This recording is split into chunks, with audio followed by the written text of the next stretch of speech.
మీలో చాలామంది మంచి పనులు చేస్తే స్వర్గానికి వెళ్తాము, చెడ్డ పనులు చేస్తే నరకంకి వెళ్తామని అనుకుంటూ ఉంటారు. కానీ ఇది ఏమాత్రం నిజం కాదు. స్వర్గానికి వెళ్ళడానికి కొన్ని అర్హతలు కావాలి. అర్హతలు ఏంటో నేను మీకు ఒక కథ ద్వారా చెప్తాను. ఆ కథని వినడం కోసం ఈ వీడియోని ఎండ్ వరకు చూడండి. ఫ్రెండ్స్, ఈ భూమిపైన వేరువేరు ప్రదేశాలలో నివసించే నలుగురు వ్యక్తులు ఒకేసారి చనిపోయారు. వెంటనే యమదూతలు నలుగురిని తీసుకుని వెళ్ళడానికి వచ్చారు. ఆ చనిపోయిన వారిలో మొదటి వ్యక్తి ఒక రాజు, రెండవ వ్యక్తి ఒక వ్యాపారి, అలానే మూడవ వ్యక్తి పూజలు చేసే ఒక పూజారి, నాలుగవ వ్యక్తి ప్రతిరోజు కష్టపడి పనిచేసి తన కుటుంబాన్ని బాగా చూసుకుంటున్న ఒక పేద కూలి. యమదూతలు ఈ 4 ఆత్మలను యమధర్మరాజు సభకు తీసుకువెళ్లారు.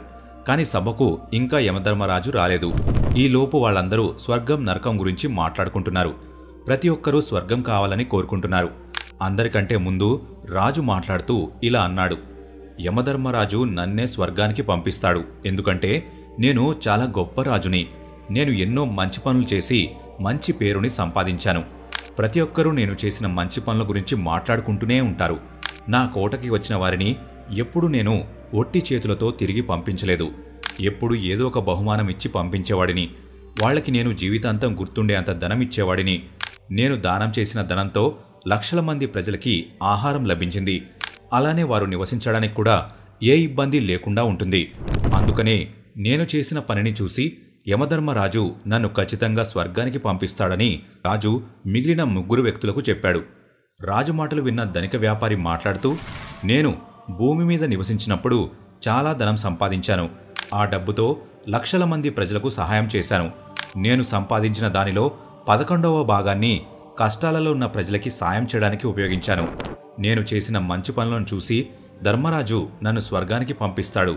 ఈ విషయం నాకు ముందు తెలుసు అని వ్యాపారి చెప్పాడు. వెంటనే పూజారి గారి మాట్లాడుతూ, స్వర్గానికి వెళ్లడం అంత సులభమైన పని కాదు. స్వర్గంలోకి వెళ్లడానికి దానాలతో పాటు పూజలు కూడా చేయాల్సి ఉంటుంది. అందుకనే స్వర్గంలోకి ముందు నేనే వెళ్తాను. ఎందుకంటే నేను భగవంతుడిని చాలా ఎక్కువగా పూజించాను. నా జీవితమంతా భగవంతుడిని పూజించాను. నేను చేసిన మంచి పనుల వల్ల ధర్మరాజు నాకే స్వర్గద్వారాన్ని తెరుస్తాడు అని పూజారి చెప్పాడు. ఈ విధంగా 3 వాళ్ళ వాదనలను వినిపించారు. ఆ తర్వాత ఆ 3 వ్యక్తులు కలిసి ఆ పేద కూలి వైపు చూసి, అసలు ఇతను ఏమైనా మంచి పనులు చేశాడా లేదా పూర్తి జీవితమంతా కూలీగానే పనిచేశాడని వెక్కిరించారు. నిరుపేద కూలి వాళ్ళందరి మాటలు విని తలవంచుకొని నిలబడ్డాడు. వాళ్ళ 3 చాలా గర్వంతో వాళ్ళని వాళ్ళు పోడుకుంటున్నారు. కాసేపటికి యమధర్మరాజు వచ్చి సింహాసనం పైన కూర్చున్నాడు. వెంటనే చిత్రగుప్తుడు రాజుని తన దగ్గరికి పిలిచి, నువ్వు భూమిపైన చాలా పేరు పొందిన రాజువి. నువ్వు నీ జీవితంలో ఏ మంచి పనులు చేశావో వివరించు అని చెప్తాడు. రాజు వెంటనే తను చేసిన పనులను చాలా గర్వంగా చెప్పాడు. నేను ఒక పెద్ద రాజ్యానికి రాజుని. రాజ్యం చాలా అభివృద్ధి చెందింది. నా రాజ్యంలో పేదవాళ్ళు చాలా తక్కువ. అందరూ నా పరిపాలనలో చాలా ఆనందంగా నివసించేవారు. రాజ్య ప్రజలకు నేను ఏ లోటు లేకుండా చూసుకున్నాను. నా రాజ్యంలో ఆకలిగా ఉన్న వారికి ఖచ్చితంగా ఆహారం లభిస్తుంది. ప్రతిరోజు ఎన్నో లక్షల రూపాయలను నేను వాళ్ళకి ఇస్తాను. ప్రజలు నా వల్ల చాలా ఆనందంగా నివసిస్తున్నారు. నా జీవితంలో చేసిన మంచి పనులు ఇవే అని రాజుగారు వివరిస్తారు. రాజుగారి మాటలు విన్న వెంటనే చిత్రగుప్తుడు తన పుస్తకాన్ని తెరిచి అందులో చూశాడు. ఆ పుస్తకాన్ని చూడగానే చిత్రగుప్తుడు రాజుగారితో, నువ్వు చెప్పినవన్నీ నిజాలే. నువ్వు నీ ప్రజలను చాలా బాగా చూసుకున్నావు. కానీ నువ్వు చాలా పెద్ద తప్పు చేశావు. నువ్వు నీ రాజ్యభూమిని పెంచడానికి ఎన్ని యుద్ధాలు చేశావంటే ఆ యుద్ధంలో లక్షల సంఖ్యలో సైనికులు చనిపోయారు. వాళ్ళందరూ చనిపోవడానికి ముఖ్య కారణం నువ్వే. నీ వల్లే వాళ్ళ పిల్లలు అనాథలు అయ్యారు, భార్యలు విధవలు అయ్యారు. నువ్వు నీ సైనికుల కుటుంబాలకి చాలా బాధను కలిగించావు. యుద్ధం చేయడం కన్నా నువ్వు నీ పక్క రాజ్యాలతో మిత్రత్వం చేసి ఉంటే నీ రాజ్య వ్యాపారం మెరుగయ్యేది. అలానే నీ రాజ్యం అభివృద్ధి చెందేది. నువ్వు నీ ప్రజలను బాగానే చూసుకున్నావు. కానీ నీ సైనికులను ఎన్నో కష్టాలు కలిగించావు. దీనివల్ల నీకు స్వర్గంలోకి అనుమతి లేదని చిత్రగుప్తుడు రాజుగారితో చెప్తాడు. ఈ మాటలు విన్న రాజు వెంటనే వెనక్కి వెళ్ళిపోయాడు. ఆ తర్వాత చిత్రగుప్తుడు వ్యాపారిని పిలిచి, నువ్వు చేసిన మంచి పనులేంటో వివరించు అని చెప్పాడు. వెంటనే వ్యాపారి, నేను భూమి మీద ఎంత ధనమైతే సంపాదించానో అందులో 11వ భాగాన్ని మంచి పనులు చేయడానికి ఉపయోగించాను. లక్షల మందికి ఆహారం పెట్టాను. ఎన్నో ఆశ్రమాలకు దానాలు చేశాను. ఇల్లు లేని వారికి నా ధనాన్ని దానం చేశాను. ఎన్నో మందిరాలు నిర్మించాను. ఎన్నో ధర్మశాలలు నిర్మించాను. ప్రతి ఊరిలో ఒక దుకాణాన్ని పెట్టాను. దీనివల్ల ప్రజలకు కావాల్సిన వస్తువులు చాలా సులభంగా లభించాయి. ఇవే నేను నా జీవితంలో చేసిన మంచి పనులని వ్యాపారి వివరించాడు.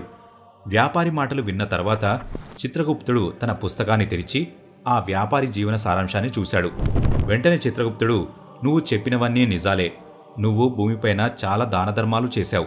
కానీ నువ్వు చేసిన మంచి పనులను చెడ్డ మార్గంలో సంపాదించిన డబ్బుతో చేశావు.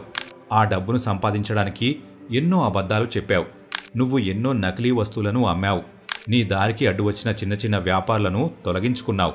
నువ్వు చేసిన పని వల్ల ఎంతోమంది రోగాల బారిన పడి చనిపోయారు. చాలామంది ఆత్మహత్య చేసుకుని చనిపోయారు. ఎంతోమంది కష్టపడి సంపాదించిన డబ్బులు తీసుకున్నావు. ఈ చెడు పనుల వల్ల నువ్వు చేసిన మంచి పనులు శూన్యంగా మారాయి. అందుకనే నీకు కూడా స్వర్గానికి వెళ్లే అర్హత లేదని చిత్రగుప్తుడు చెప్పాడు. చిత్రగుప్తుడు వెంటనే పండితుడిని పిలిపించి, నువ్వు నీ జీవితంలో ఏ మంచి పనులు చేశావో చెప్పు అని అడిగాడు. వెంటనే పండితుడు, నేను ఎంతోమందికి జ్ఞానాన్ని పంచాను. ఎంతోమంది యజ్ఞాలు సఫలమయ్యేలా చేశాను. పూజలు చేశాను.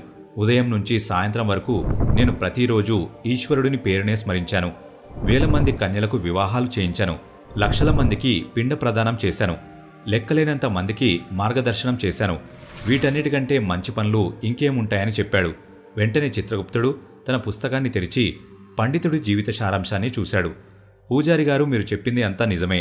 మీరు నిజంగానే వేల మందికి జ్ఞానాన్నిచ్చారు. కానీ ఆ జ్ఞానాన్ని మీరు ఎప్పుడూ పాటించలేదు. మీరు వేల పూజలు చేశారు. కానీ అందులో ఒక్క పూజను కూడా నిస్వార్థ భావంతో చేయలేదు. నువ్వు ఎప్పుడూ ధనం కోసమే పూజలు చేశావు. నీకు స్వర్గంలోకి వెళ్లడానికి అనుమతి లేదు అని చిత్రగుప్తుడు చెప్పాడు. అది విన్న పండితుడు బాధతో వెనక్కి వెళ్ళిపోయాడు. ఇప్పుడు కేవలం నిరుపేద కూలి మాత్రమే మిగిలి ఉన్నాడు. అతను ఈ దృశ్యాన్ని చూసి చాలా ఆందోళనలో పడిపోయాడు. ఎందుకంటే ఇప్పటి వరకు అతను ఎంతో గొప్పగా భావించిన వాళ్ళు స్వర్గానికి అర్హత సాధించలేదు. అలాంటప్పుడు నేనెలా స్వర్గంలోకి వెళ్తానని ఆలోచనలో ఉండిపోయాడు. నాలాంటి వాడికి స్వర్గం గురించి ఆలోచించేంత అర్హత కూడా లేదు. ఎప్పుడూ పూజలు చేయలేదు. దాన ధర్మాలు చేసే పరిస్థితిలో లేను. ఒక్క మంచి పని కూడా చేయలేదు. కేవలం కష్టపడి పనిచేసి నా కుటుంబాన్ని పోషించుకున్నాను. అలాంటి నాకు స్వర్గం ఎలా లభిస్తుందని బాధలో ఉండిపోయాడు. ఇంతలో చిత్రగుప్తుడు ఆ కూలీని పిలిచాడు. చిత్రగుప్తుడు అడిగే ముందే, నేను భూమిపైన ఒక నిరుపేద కుటుంబంలో జన్మించాను. ఏ పూజలు చేయలేదు. దాన ధర్మాలు కూడా చేసే పరిస్థితిలో లేను. నా కుటుంబాన్ని చాలా కష్టపడి పోషించాను. స్వర్గానికి వెళ్లే అర్హత నాకు లేదని తెలుసు. భూమి మీద నరకాన్ని అనుభవించాను. ఇక్కడ కూడా నరకాన్ని అనుభవించడానికి సిద్ధంగా ఉన్నాను. కానీ ప్రభు, నాకు ఇక్కడ ఒక కోరిక ఉంది. ఆ ఒక్క కోరికను తీర్చండి. నేను స్వర్గానికైతే వెళ్ళలేను. కానీ నేను ఒక్కసారి స్వర్గాన్ని చూడాలనుకుంటున్నాను. నేను ప్రతిరోజు పనికి వెళ్ళి వచ్చిన తర్వాత నా దగ్గర కొద్ది సమయమే ఉంటుంది. ఆ సమయంలోనే తల్లిదండ్రులను చూసుకుంటున్నాను. ఒక్కసారి కూడా మందిరానికి వెళ్లే అవసరం రాలేదని కూలీ బాధతో చిత్రగుప్తుడికి వివరించాడు. కూలీ మాటలు విన్న చిత్రగుప్తుడు తన జీవిత సారాంశాన్ని చూశాడు. వెంటనే చిత్రగుప్తుడు, నువ్వు ఏదో ఒక మంచి పని చేసి ఉంటావు, గుర్తు తెచ్చుకో. అప్పుడు కూలీ తన జీవితంలో జరిగిన సంఘటనలను గుర్తు చేసుకున్నాడు. అతనికి ఒకసారి బాగా ఆకలి వేసి రొట్టెలు తిందామని కూర్చున్నాడు. ఇంతలో అక్కడికి చాలా బలహీనమైన కుక్క వచ్చింది. అది అసలు సరిగా నడవలేకపోతుంది. ఆ కుక్క నా ముందుకు వచ్చి నా రొట్టెను చూస్తూ ఉండిపోయింది. అది చాలా ఆకలితో ఉన్న విషయం నాకు అర్థమైంది. ఆ నిస్సహాయతలో ఉన్న కుక్కను చూసి నాకు రొట్టె తినాలనిపించలేదు. నేను నా ఆహారం తినకుండా కుక్కకు పెట్టాను. ఆ రోజు ఏ ఆహారం తినకుండానే పనిచేశాను. కూలి మాటలు విన్న చిత్రగుప్తుడు నవ్వి కూలి చేయి పట్టుకుని స్వర్గానికి తీసుకువెళ్లాడు. చిత్రగుప్తుడు కూలితో, నిజానికి స్వర్గంలోండే అర్హత నీకే ఉంది. జంతువులపైన దయ చూపించడం అనేది చాలా మంచి పని అని చిత్రగుప్తుడు కూలీతో అన్నాడు. ఫ్రెండ్స్, ఈ కథను బట్టి మనిషి ఏ పనైనా నిస్వార్థ భావంతోనే చేస్తే అలాంటి పనుల వల్ల అతనికి పుణ్యం లభిస్తుంది. నిస్వార్థ భావనతో చేసిన చిన్న పనైనా సరే దానివల్ల మీకు చాలా పుణ్యం లభిస్తుంది. అలానే స్వార్థంతో, అత్యాశతో చేసే మంచి పనుల వల్ల కూడా పుణ్యం లభించదు. అందుకనే మీ జీవితంలో చేసిన మంచి పనులను నిస్వార్థ భావంతో చేయాలి. మీరు వేరే వారి దగ్గర ధనం దొంగలించి దానితో మంచి చేస్తే ఏ లాభం ఉండదు. స్వర్గంలోకి నిస్వార్థ భావంతో ప్రాణులకు సేవ చేసేవారే వెళ్తారు. అతని జీవితంలో ఒక్క రూపాయి దానం చేయకపోయినా కేవలం నిస్వార్థ భావంతో పనిచేస్తే పుణ్యం లభిస్తుంది. ఈ వీడియో ఇంతే ఫ్రెండ్స్. ఈ వీడియో మీకు నచ్చినట్లయితే లైక్ చేయండి. ఇలాంటి మరెన్నో వీడియోస్ కోసం ఇప్పుడే మన ఛానల్ని సబ్స్క్రైబ్ చేసుకోండి.